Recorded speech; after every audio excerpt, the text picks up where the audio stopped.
কোয়েল মল্লিক। ভক্ত অনুরাগীদের কাছে কোয়েল মল্লিক নামে পরিচিত হলেও তার আসল নাম রুক্মিণী মল্লিক। গত ২৮ এপ্রিল ৪০ বছরে পা রেখেছেন এই অভিনেত্রী। কিন্তু এত বছর পেরিয়ে গেলেও বয়সের ছাপ সামান্যতম পড়েনি তার মুখে, বরং গ্ল্যামারাস, ফিটনেস আর সৌন্দর্য যেন নিজেকে আরও সুন্দরী করে তুলেছেন এই অভিনেত্রী।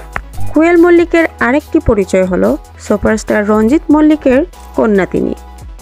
তবে বাবার খ্যাতিতে নয়, নিজের যোগ্যতার দ্বারাই নিজের স্থান তৈরি করেছেন তেহালি ইন্ডাস্ট্রিতে।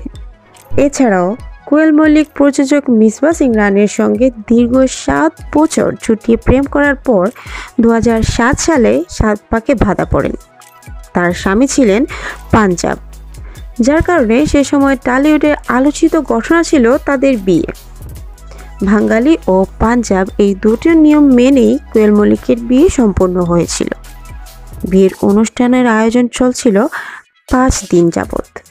যদিও সে প্রেমের কাহিনী মিডিয়া ও টলি ইন্ডাস্ট্রি থেকে গোপন রেখেছিলেন তারা।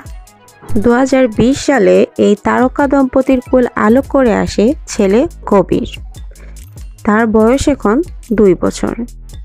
একদিকে সংসার, অন্যদিকে নিজের কেরিয়ার, দুটি খুব সমানভাবে সামলাচ্ছেন এই টলি কুইন। খ্যাতির চূড়ায় আরোহণ করার পরও তার কাছে অগ্রাধিকার পায় তার পরিবার। তাই অভিনয়ের বাইরে ব্যক্তি কোয়েলকেও বেশ পছন্দ দর্শকদের। নায়িকা হওয়া সত্ত্বেও কোয়েল মল্লিকের ব্যক্তিগত জীবন নিয়ে কোনো বিতর্ক সৃষ্টি হয়নি কোনোদিন। ২০০৩ সালে জিতের বিপরীতে নাটের কোনো সিনেমায় অভিনয় করে টলিউডের পথ চলা শুরু হয় কোয়েল মল্লিকের। এরপর পিছ ফিরে তাকাতে হয়নি তার। একের পর এক জনপ্রিয় সব সিনেমা উপহার দিয়েছেন দর্শকদের। এমনকি ক্যারিয়ারের একদম শুরুতে বলিউডের বিগ ব্যানার সিনেমার অফার ফিরিয়ে দিয়েছিলেন তিনি। অভিষেকের ১ বছর পর ২০০৪ সালে এক নাগাড়ে ৪টি সিনেমা মুক্তি পায় কোয়েল মল্লিকের। সেগুলো হলো দেবীপক্ষ, শুধু তুমি, বন্ধন, বাদশা দ্য কিং। সে সময় জিৎ ও কোয়েল মল্লিকের জুটি ভীষণভাবে জনপ্রিয় ছিল টালিপাড়ায়। তাদের একসঙ্গে অসংখ্য সিনেমায় কাজ করতে দেখা যায়।